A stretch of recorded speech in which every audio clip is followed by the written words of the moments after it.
All right. Good afternoon, Miss Uche. How are you today? Good day. And it's so nice to have you with us today. Please, can you confirm that you can hear me, Ma?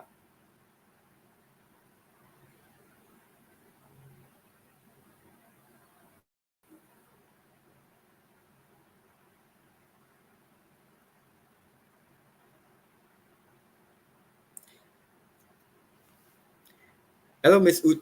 Efe. Sorry. Hello, Miss Efe. Can you hear me? Can you confirm that you're here with me today? Oh, she's out. So I guess we'll just have to wait for her to join in the meeting today.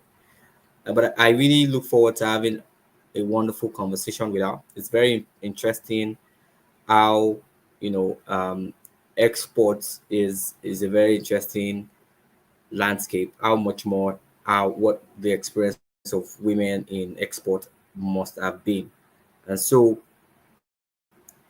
I would I just okay, she's back. Thank you. Can you hear me? Hi, Mrs. Efe. Good afternoon, Good ma'am. afternoon. Can you hear me? Yes, I can hear you very well, loud and clear. Can you hear me? Can you see me? Perfect. Perfect. Okay, great. It's so nice to meet you. And I admire your work for a long time. At some point in time, I went, searching and finding out what WETI is about, and I was very interested, and I really saw that there were a lot of programs, there were a lot of activities that you have been doing over the past couple of years and months. To try to promote this export-facing agenda. Ma'am, would you be able to introduce yourself to us in the house, and then also what you do at Weti and in other Okay, thank you very much. things that My name is Efe Hussein, and you work in? like you mentioned, Wetsi, I'm the president and founder Uh, of the Women in Export Trade and Investment, popularly called WETI. WETI is a Pan African female business platform that basically provides an enabling environment for women that are into production to produce goods from Nigeria that can stand on any shelf in the world. That's basically what we do. We are encompassed with three major pillars: export, trade, and investment. That's really what WETI is about. And I'm glad to say that by the grace of God, we are making some good progress in the country and outside the country. Thank you. Over to you.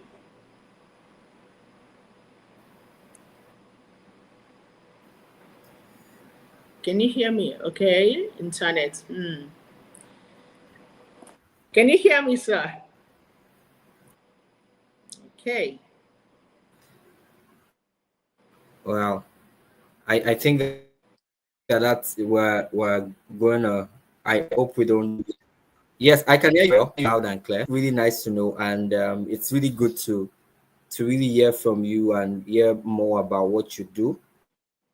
Thank you. If you just give me a second, I'm just gonna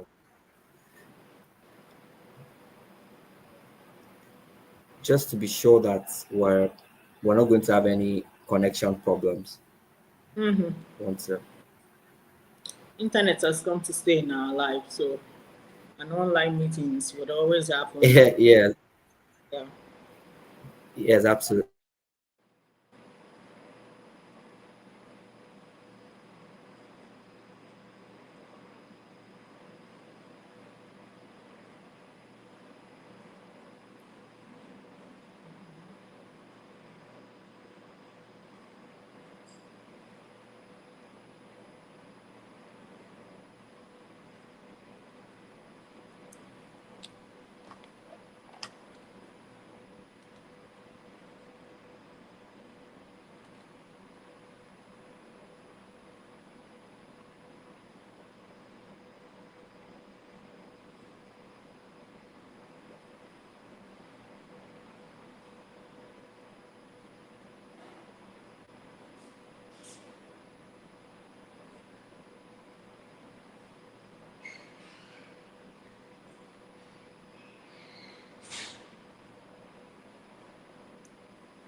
Okay. Yes, thank you.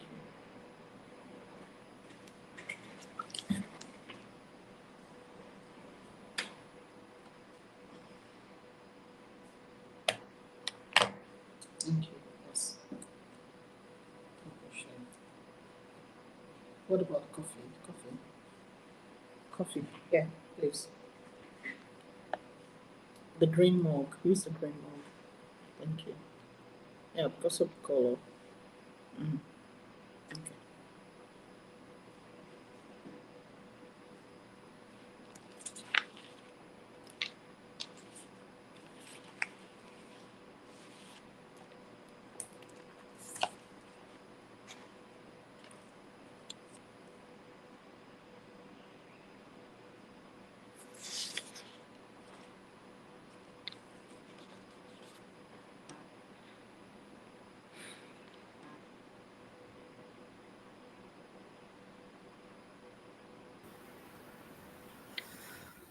Okay, ma'am, are you there? Can you hear me?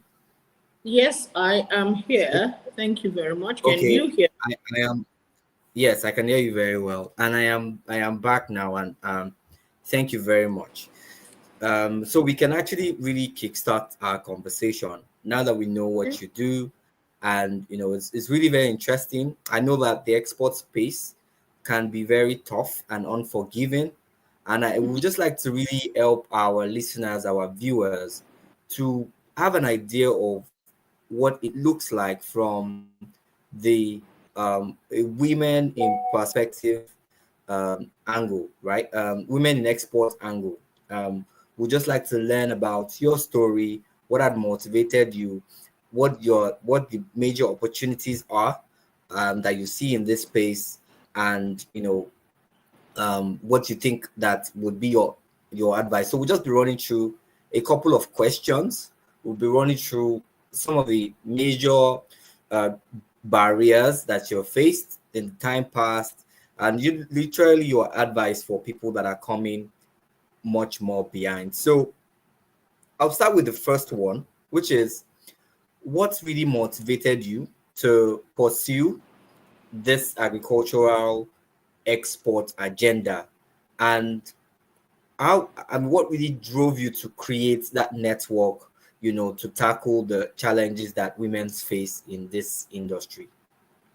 Thank you very much for your question. Thank you. Yes, ma'am. So for me, career-wise, I have 14 years experience with the bank. I have a corporate career path of about 24 years, 14 of which I Okay. spent in the bank. And my last job in the bank was called upon to come and set up the female desk, gender desk. Every bank at the time wanted to, establish some form of gender perspective to their businesses, and I was called upon to come and establish the gender desk. And I got to meet the women, the Coalition of Women Association in Nigeria, ANWBN, and they came with a proposal on all of those. And I looked at them and asked, okay, so of course they wanted some support, financial support from the bank. And I looked at them and I started asking my questions. And I found out that they actually had over 4 million members.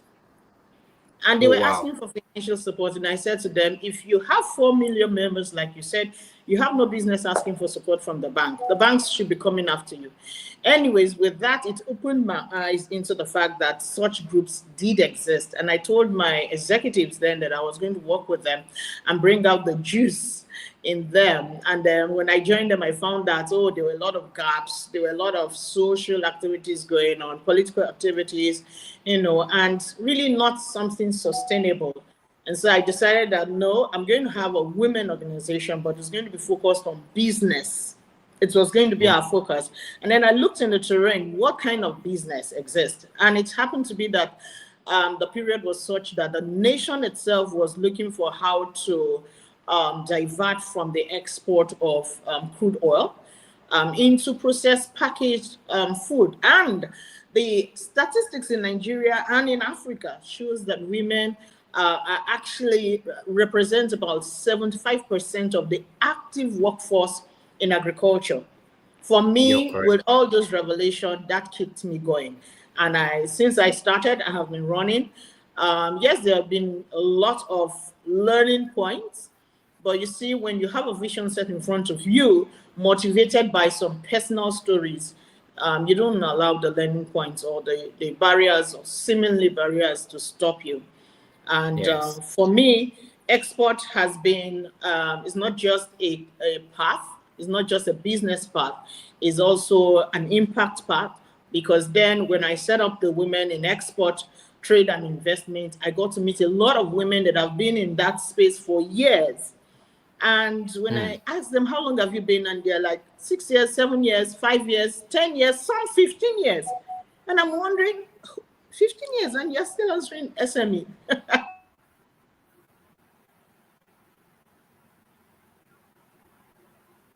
Mm.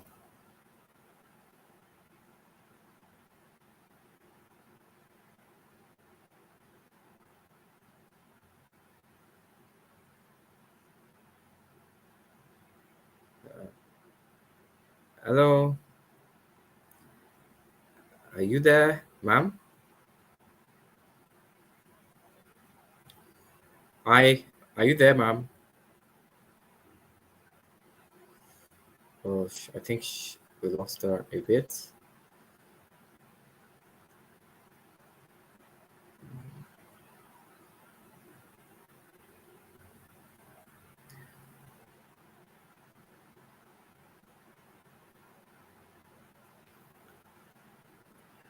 Okay.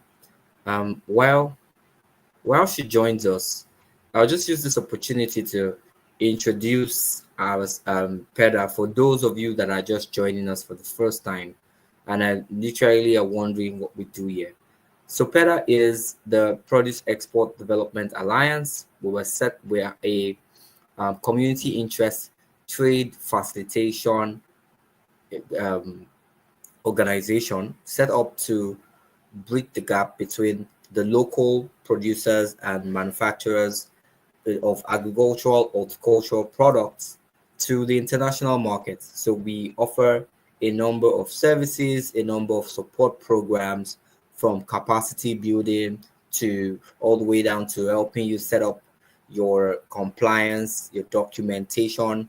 We also help small and mid-sized businesses to actually successfully export via Amazon. We help you set up your Amazon, you know, um, we help you set up your Amazon portal. We help you become a seller on Amazon. We help you bridge that compliance gap. We help you secure your FDA in a way that would be very affordable for an SME. We also provide international logistics and shipping, which we have two cargo planes, two 8 tons cargo planes that actually frequent the route of West Africa, Central, East Africa. We're also able to travel to the Middle East, so both inbound and outbound logistics. But I think one of the most important thing that you need to know about PEDA is the PEDA community. The PEDA community is a community of intending and active exporters. We're helping to bridge that gap, by providing a safe space, a community, and network, to be able to share your experiences, to be able to contribute to the export quota by a community. So on the PEDA community, be able to connect with people that have already done this, over and over again, that are successful at it. You're also able to connect with service providers, either logistic service providers or other services that will be very important to your agri export business. And then also we help to literally bridge the gaps between yourself and the policy makers. So we do a lot of representation, a policy representation. We advocate at stakeholder forums for better export policies and programs. If you're having any problem, let's say you sent your item to, say, Saudi Arabia, and you need some form of dispute resolution, PEDA is able to provide that service. We have our representatives all over the world, right? Where you are exporting, to be able to now provide that dispute resolution at the same time. At the same time, if you are a member, that we have this global trade desk service that we offer. So let's say, for instance, you are about to make a shipment to Germany, and you need someone to represent you in Germany, right? I mean, if the arrangement is that you need somebody to be with your item as it arrives, so that your buyer can examine it. And obviously, because one thing that has really plagued and has left a bitter taste in the mouth of much exporters is that, for some reason, people send their items to somewhere, the buyer receives it and tells you, oh, the product is bad, it's substantial, and we can't use it anymore, hence I can't pay you. Meanwhile, they actually took the product, they sold it. The ideal thing is that you are compensated for all your effort, but that's not usually always the case. So we provide all of this services at PEDA. And I would like to speak to the importance of what we're currently doing here, while we're bringing Mrs. Efe Hussein to this platform. Is we want to be able to encourage more women to get into the export game. I mean, as she has rightly mentioned, export is, as I mean, women actually contribute a large percentage when it comes to the agricultural ecosystem, especially in processing. Women are responsible for a bulk of the agricultural processing that we have in this country. We all okay? All right, Mrs. Efe, you're back. Welcome. Let me Thank you. add What internet can do to you. I can imagine. I've had my own fair share today, but never again. I was just briefing our audience that are following, and the ones that will already come back to listen to this discussion about what we do at PEDA, and then also in correlation to what you've just said today about the fact that when it comes to food processing in Nigeria, it is the women that contribute the bulk of that effort, that manpower. You find that majority of the small mid-size companies, food companies, that really contribute to our spices and some of our condiments, and also some of our refined food products, are actually women-led companies. And it would be a great advantage to our country, if we can really support our women, to translate and facilitate international trade. But yes, I know that we were speaking about something. Absolutely. Yeah, I know you were speaking about something before that internet connection went off. I'm not sure. Can you remember what you were speaking about, or can I move to the next conversation? No, you can move on to the next. I'm sure we'll be able to talk some more about the details as we go along. Absolutely, ma'am. So, um, what would you say, ma, is or are the biggest barriers that female entrepreneurs encounter, in agricultural exports, and how do you recommend that they overcome it? No, so that question you just asked is one very uh, controversial question, and I'm happy that we are answering that question here. Hopefully, the right authorities will come across this recording and would hear this answer, because most times people say the biggest barrier to export business or to agricultural business in the country is infrastructure. It's finances.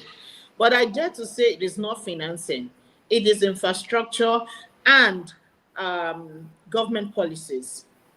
And the reason I say that is, look, light, power, for instance, one of the major infrastructure that is lacking in the country, represents at least 40% of the total cost of any production in the country.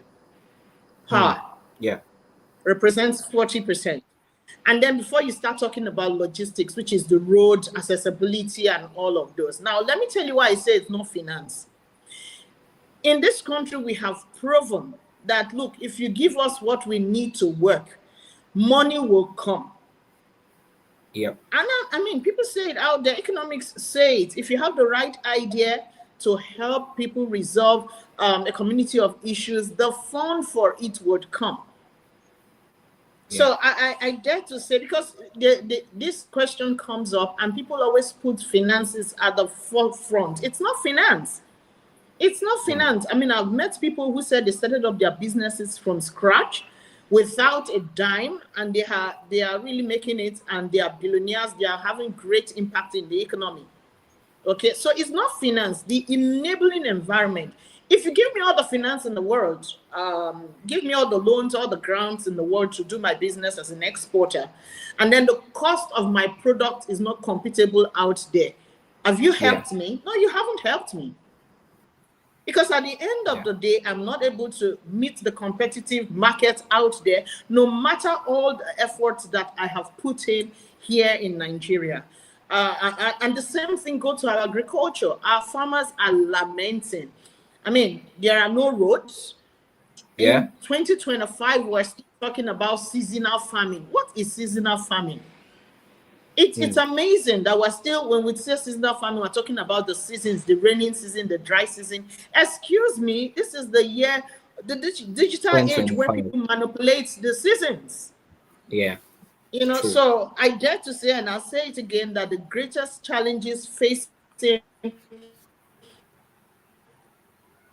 exporters, our farmers, our agriculturists in Nigeria is not finance, it is infrastructure and the government policy. And I'll talk about government. I've been able to empower some of the industrial banks like BOI and Bank of Agriculture with some intervention funds, like they call it, okay?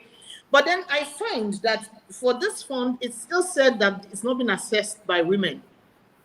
And someone not knowing would say, okay, the reason is a lot of women are averse to risk, they are scared of taking, they don't have the right papers, they don't have the security required. Okay, all of those reasons, yes. But for the main reason why the banks are still the banks, even with intervention fund, if you go to them, they still give you all of their checklists, 35 on the list, some of them 64 checklists that you must check as an entrepreneur, as an SME, before you get or access any reasonable fund. The main reason why they do is because of CBN's policy.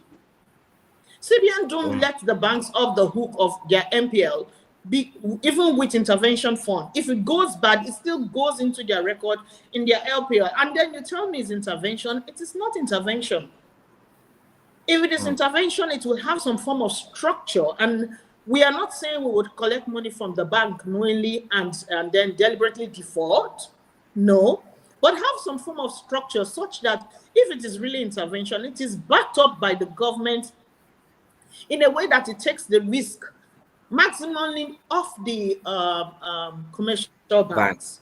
Unless that is done, we will continue to have the story of fund is available, women are not accessing it. We will still sing that song in 30 years' time if this is not put in place, you know. And for me personally, in doing my export business, I mean, I have my experience in the bank, and so I understand the bank situation, and I'm able to fund myself, taking it one step at a time. I'll give you, if I'm still allowed to continue. Am I still allowed to continue? Please, by all means, ma'am. This is a most needed conversation. Okay, thank you. I'll give you a very simple and more recent instance that I have faced such a situation when it comes to financing.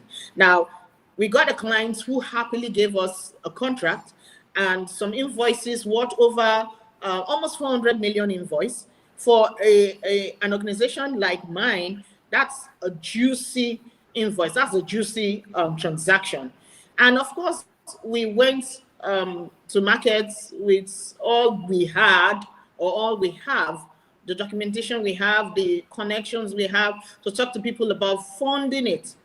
And you're not funding it for free. And I don't care how much your interest is, because the export business is a good business. I can tell you, Yeah. if you want to Yeah. go into export is a good business. Anybody out there that wants to do export is a good business. Now, we went with all, we did not come for all of the reasons of process delays. A bank is telling you, we'll start the process now, you get it in 3 months' time. When I have a client that has given me invoice and the client is waiting for me to deliver, and this is an off-taking arrangement, meaning that the payment is guaranteed, the client can be searched out, the payment is guaranteed in 4 months. We're going to pay and turn around the fund in 4 months. And we did not receive those funds from any of the banks. I just made up my mind, you know what, Ife, you are going to handle this systematically, progressively, and you are going to build this business. Because what we have found in the country, government policies, all of the challenges that have been thrown at entrepreneurs, particularly those of us in export. And the government sings the songs of export every day. The country is exporting, the country wants to export, the country wants to divert from crude oil and all of those. Yet, the support that should back up those statements are really lacking, really lacking. And so we are I asking that agree the with government you. should please do something about it. Do something about it. Thank you. I'll give you the floor for now. No, you're very. I mean, it's very interesting because we've always shared this sentiment for a while, and it's just as though, I mean, and you should. One thing that I've learned is that do not listen to what politicians say. Always watch what they do, because what they do is a clear indication of where the mind is. Someone can say we want to do export, all I care, but what we've noticed is that the agencies that are meant to support you on your export journeys, they instead of their mandate is supposed to be support, but it's looking more like revenue generation. So you find out that a lot of Okay, I don't know if I'm still on. My moderator has gone off. Again, internet barriers, one of the barriers that we face in the country in doing business as we do digital. This I don't know. Am I still here? Have I gone off? Have I gone off? Hello? Hello? I'm still here. Oops. Oh, this. Hi, ma'am. Can you hear me? I think she's the one who's off.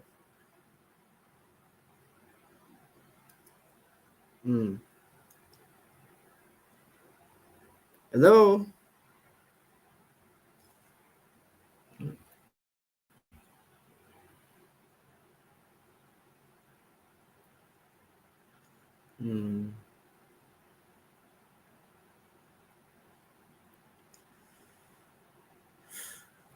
Okay. Just okay. Well, I kind of have confirmed that she's currently having some issues with the connection today, and I must really decry, but it's this is not a time to make such complaint.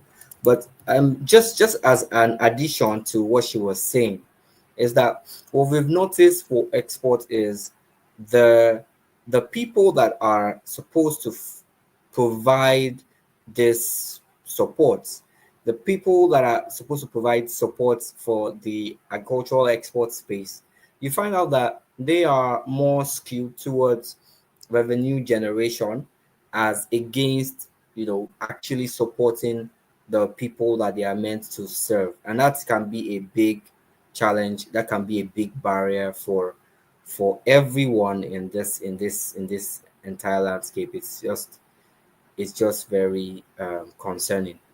I hope that she joins in soon. Okay, she's back. Yes, I am back. Yes, I you're was back. Okay, great. backstage. I was backstage, and I heard you say that the people that are supposed to be like enablers to the process to Yes. make these businesses seamless have become revenue generators. And that is the challenge that we are facing with the Port Authority.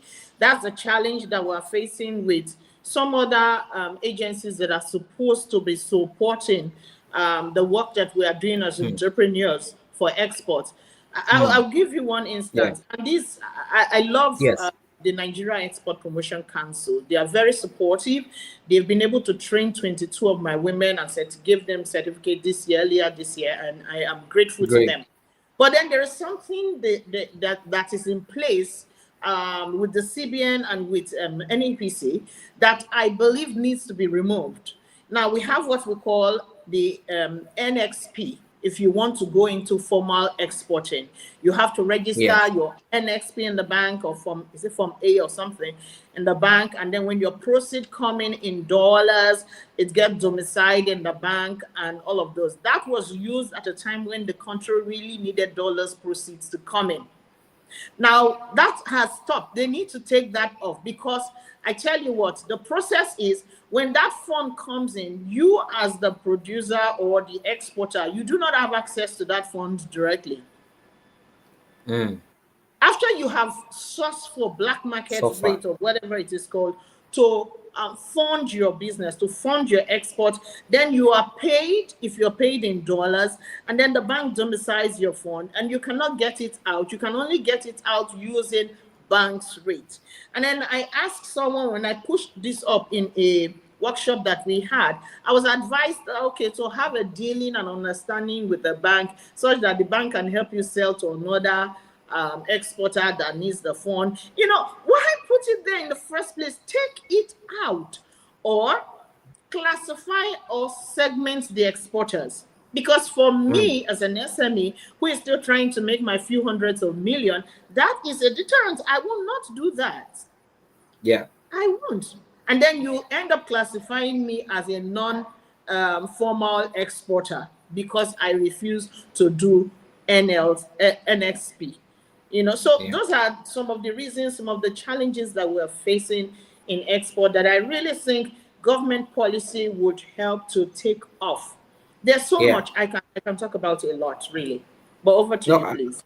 Absolutely. It's in fact, that's why we have this series in place, because we're trying to raise that awareness, and we're not trying to do it from a centralized position.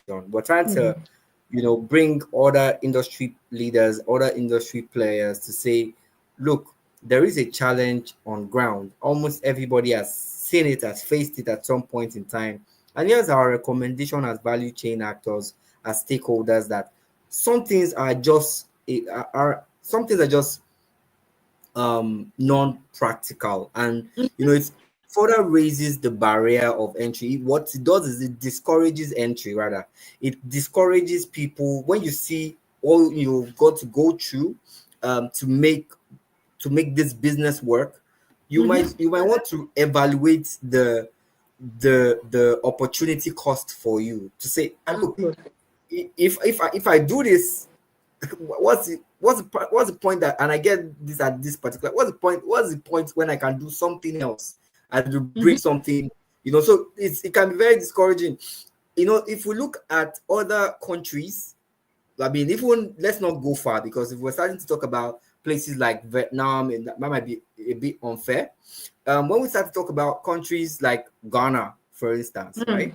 We see a lot of improvements in the space. Maybe because Ghana does not have oil, and probably they don't have a choice. They have to export. It's a matter of, it's an existential threat, and probably a matter of national security. And so they're incentivized to make it work. Nigeria, we're a big country. We have oil going well for us. And, this let's diversify into the unknown sector is not really urgent. Let me say this. You see, I hear people talk about crude oil, and by the grace of God, I had my first 7 years career life in the big dogs in oil and gas, in LNG and in Shell at a time. I have come to understand that, you see, what we think we're gaining from oil, from crude oil, Do you know that the cost of palm oil, your red cooking palm oil, the cost of palm oil internationally is more than the cost of the crude oil? Yeah. That we are I'm all aware. focusing on. The cost of most of agricultural produce cost or outprice the crude oil right now. So it just makes sense that the government should do what needs to be done to focus on agriculture.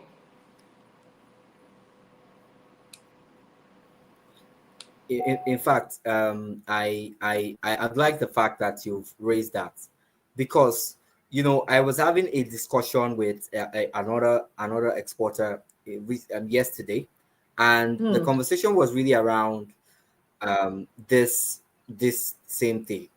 That did I know that the cost of palm oil in the international market, it's more about I'm not really too sure. I think it's close to almost 1,000, is it close to $1,000 or close to $100?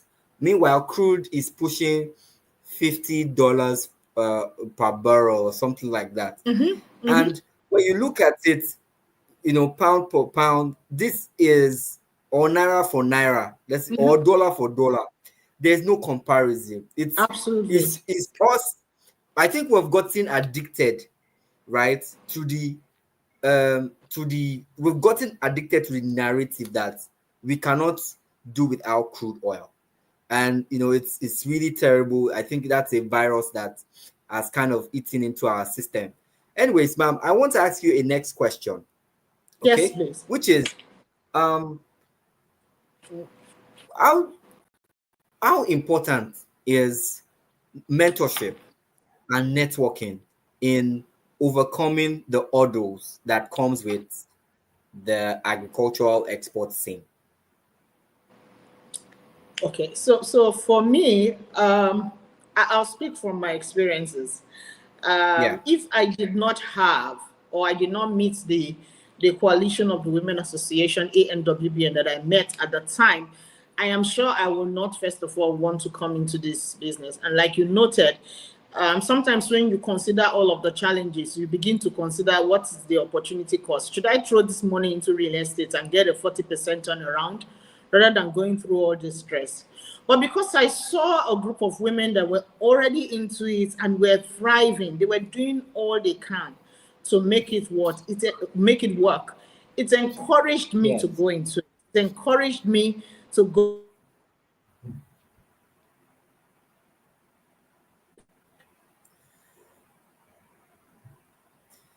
Okay. President, I was going with them to the farm. We went to Oyo State after Iseyin. For those that knows where Iseyin is, it's a big state, town or city in Oyo State. And we went after Iseyin, and we got to a point, and she said, "From this point, we are taking a bike." I was like, "No, I don't take bike." But because they were there, I jumped on the bike. And we went for another at least an hour, 20 minutes journey on the bike into the big, massive farmland. I came to appreciate what the women that were involved in agriculture was doing.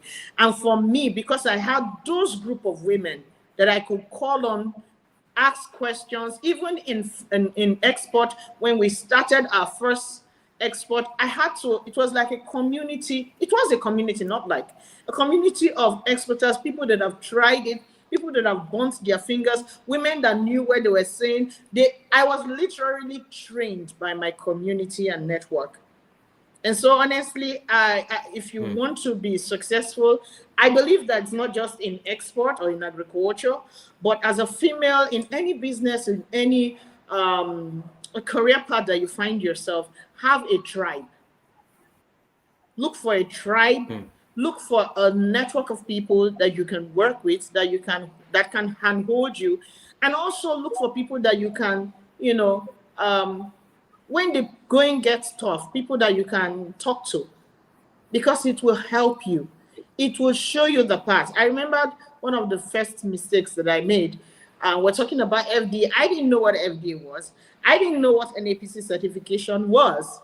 And I went to NPC. I heard there was this Nigerian exporting car. So I went to their office, and I have my loud mouth.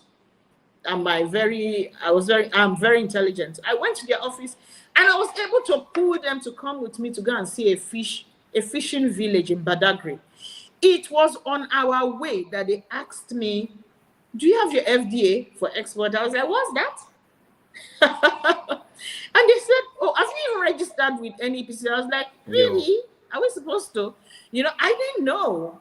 Well, but by the time they asked me, I was chatting on the group and asking my women on the group, and they were like, this is. So at a point when I knew that I was answering ignorantly to my regulators, I decided to switch. So as they were chatting me on the group, I was answering. And at the end of the day, it made me look very educated because I had a group of people I could talk to at that very critical point in my life. Really. Yeah. So I would really encourage every woman out there, if you want to go into any career path, whether it is into food processing, agro-food business, whether it's into fashion, whether it's into the arts and craft or the creatives, get a tribe of people, join a community. And you can join WETI, the Women in Export Trade and Investment. We have all sort of people now. We have over 1,200 women we are mentoring and working with. So you can join us today. It is for your good, and it will help you go through your journey. Absolutely. We'll definitely include some of the details on how to join WETI in the comment description. You can check it out on YouTube, on our YouTube page. We'll drop out those description and out. You can also provide probably like an email address for you to be able to contact Mrs. Afe. Ma'am, so while we are discussing this, ma'am, so I know that we're talking about a lot of things now, export, and some of our viewers, when you say export, they're thinking container. I must fill a container, one container, and that's the usually the general narrative, right? But we know that, at least by experience, that for majority of the people in the space, it's usually always less than a container, right? And you and I would agree that the agricultural space or even the export space is a volume game. The more volume that you have on your side, the overall the better it is for you. But now we're seeing the rise of several avenues to transition into the international market. We'll start seeing that you can actually export a few pallets of say dried mangoes, as long as you meet certain standards. You can export dried mangoes in maybe a pallet or 2 or 3 as you keep expanding and growing. With this in mind, it means that the barrier of entry for exports is getting lower, and it is lowering by the day. So would you, and okay, sorry, just to give you an idea of where my question is going to.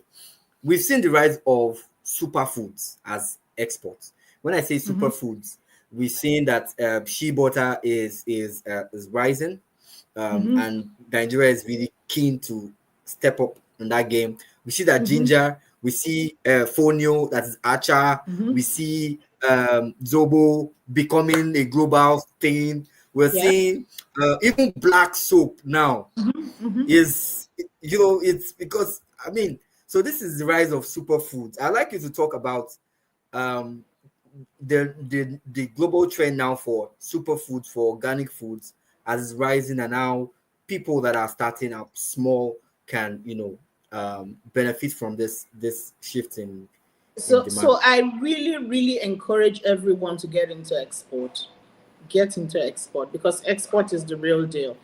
And our product from Nigeria, a lot of our products from Nigeria are still very organic. You just mentioned the likes of the black soap and the shea butter, and even our fruits, our vegetables, our spices. See, look, Nigeria, we are blessed with everything. Recently, I had a situation where we traveled for an occasion, and another group of us that came by road in a bus, and someone had a bad, terrible stomach upset. on the journey, and the journey was going to take 7 hours. And because of road connectivity, we didn't see the need to fly to one state, then use road for another 4 hours, when you can just use road between 6 to 7 hours. Right. And then someone had a bad stomach upset, got to a village, the person couldn't move anymore, and fell down by an old woman's kitchen. And one of us in that journey happened to be a cosmetologist. And she came out, and when she understood the situation, she turned to the old woman and said, "Mama, please, we will enter your kitchen." Guess what she went to do? She brought out charcoal from the mama's kitchen, bamboo kitchen, and poured water on it, made sure it cooled down, and told the person having the stomach upset to chew it. The guy chewed the charcoal, and in less than 10 minutes, his stomach upset ceased. His strength was restored. In less than 10 minutes. I agree. In fact, it was a big thing for us when they came and were telling us the story. All of us, we had to carry charcoal in our bag. But my point is, everything we have in Nigeria seems to be a point for that we can export. Now I'm talking to a doctor colleague of mine to see how we can package it properly, make sure we have the right brand, test it, know the content and all those, and we can package it and actually produce mini sachets of charcoal that you can just pour in your mouth and just, lick up like Nutri-C. But this is natural, all organic. So Nigeria, we have a lot that anybody that wants to come into export space, there's so much you don't have to have the hundreds of millions. You don't have to fill up a container. You just look for a niche area and start your production gradually but surely. I mean, look at our black soap. I used black soap. I remember when my women first started advertising black soap to me, I wouldn't touch it. Black soap, it's going to stay in my bathroom. It's going to, I was like, well, they told me, and then they gave me the very raw one. The very raw black soap is not actually black, it's cream. And they told me what will make it black. That once you pour water on it, it will turn black. I said, okay, I would experiment. And I did. Do you know that first 2 weeks when I started using the black soap, a lot of people looked at me and said, wow, did you change your makeup? People were asking me if I changed my makeup.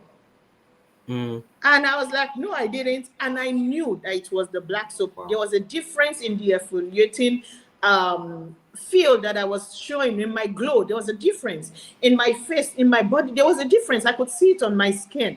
Black soap. And guess what? Black soap is also organic, all natural.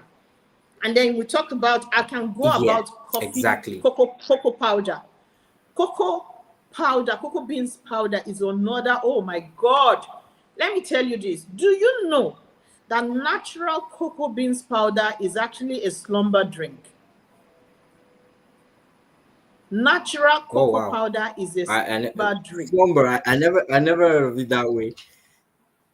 It is a slumber drink. It's actually supposed to make you sleep, make you relax.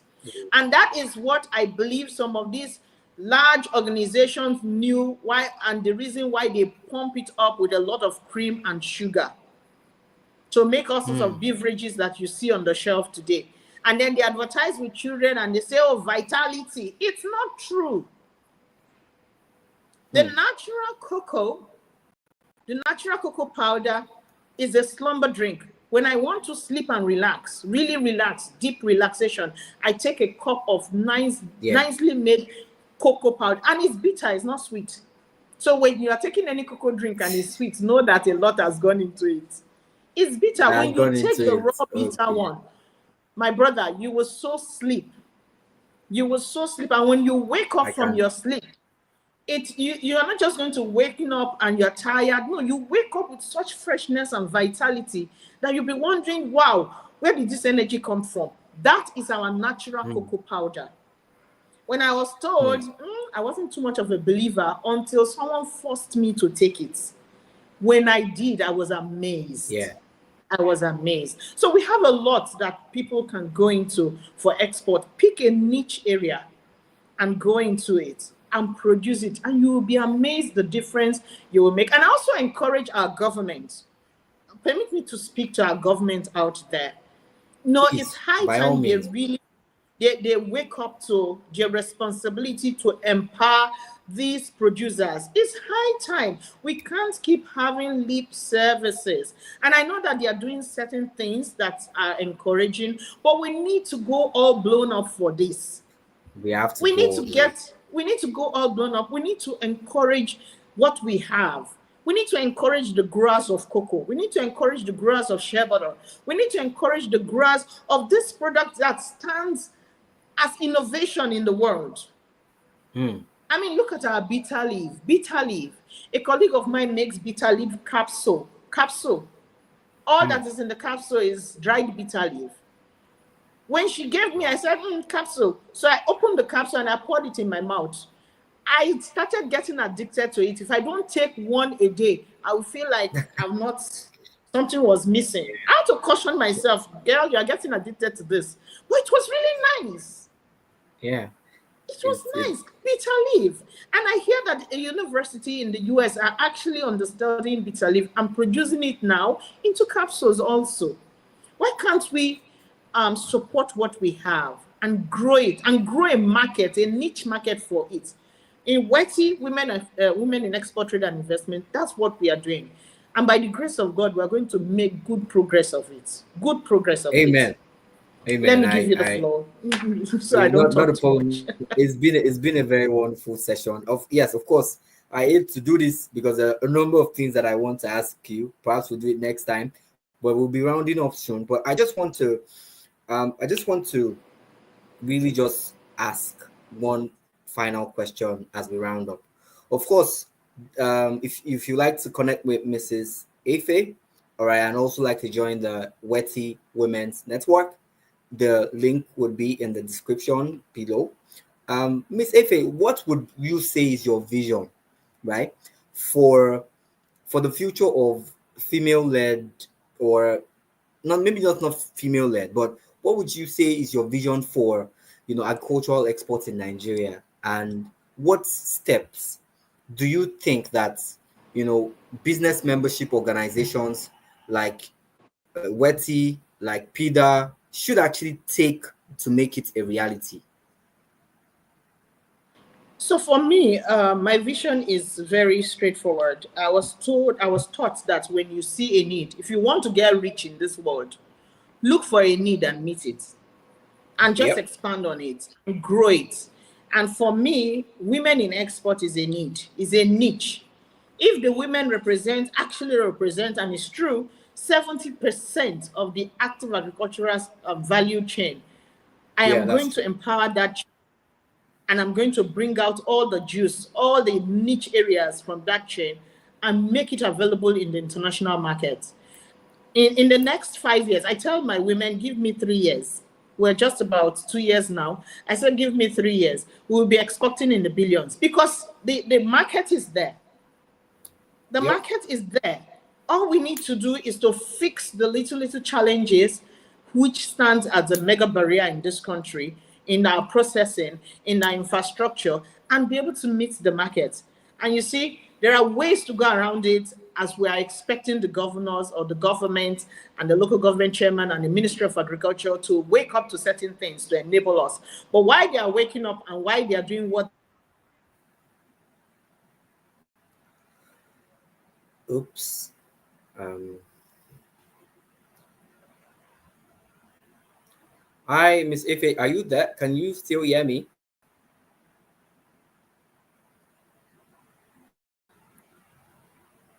Okay. Hello. Okay. So I think that's the connection might be a bit dull now. Um. So before we round up, as she tries to join us again, I would like to share a few of our services with you all again at PEDA, what we do. First of all, if you like to sell on Amazon, that is, if you like to you have a great product, especially if, an agricultural product, a food product, well researched, well packaged, well processed, and you like to know how, or allow us work you through how to set up your store on Amazon, and how to do all the FBAs, and get your certifications in place, you can always reach out to us at peda.africa or info@peda.africa. We'll be able to work you through. We'll just not only walk you through it. We'll be able to help you set it up. We'll be able to help you with your processing facility. If you do not have a processing facility, you can come into one of our designated processing facility, and process there, and you'll be covered under the FDA agreement of our facility. At the same time, too, we would help you know how to run Amazon ads to promote your business, because listing is not just enough.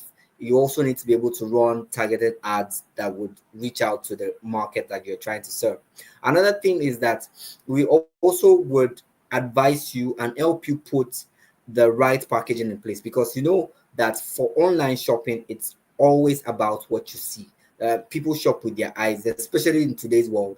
We would help you set up high resolution photos, not just photos of the product, but photos of the product in use in a lifestyle environment. We help you do all of that. We also help with global shipping. So we like for people that are doing large volumes, we now have two 8 tons aircraft that travels from West Africa all the way down to the Middle East. That's our route. So, and then we also do less than a container shipment via air, especially for air purposes. And if you're also interested in um, market entry, say perhaps you want to enter into, let's say you're an European company, for instance, you want to enter into Nigeria, or you're a Nigerian company wanting to enter into the European market, we'll be able to help you set up in those markets. We'll be able to connect you with all of the different key players that will help you make this possible. We also organize trade events, trade missions, to other countries. So, for instance, we're organizing a trade mission to Italy, which this week, right? We are leading a delegation of 11 agricultural businesses that would like to meet buyers, meet financiers. We also have a trade mission coming up in June. That's to Netherlands. We also have another one in July for people that would like to seek suppliers, seek partners in Rwanda. We have another trade mission, a major trade mission, and a big one, a big conference that will attract players from all over Europe, the Middle East, and Africa. We're having that in October. That would be holding in Dakar, Senegal.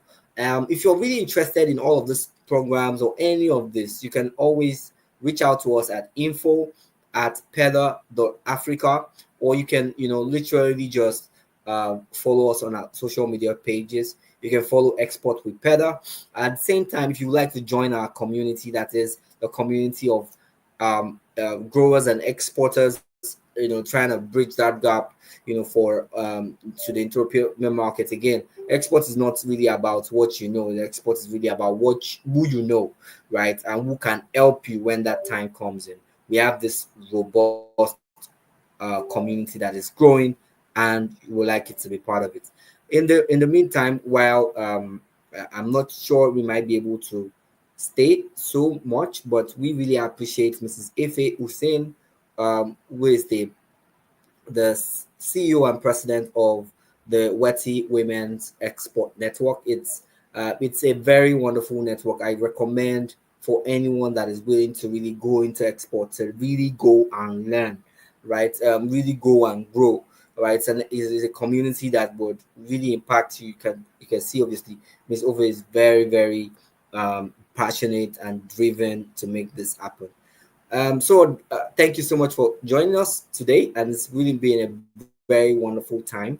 I will see you on the next one. And remember, right, that export is not just is we're trying to demystify export on this channel. We know that export is easy if the system is easy, and export should actually be the way that we actually grow prosperity in Nigeria. I will definitely be seeing you. My name is Adetiloye Continental. I am the CEO and president of the Produce Export Development Alliance.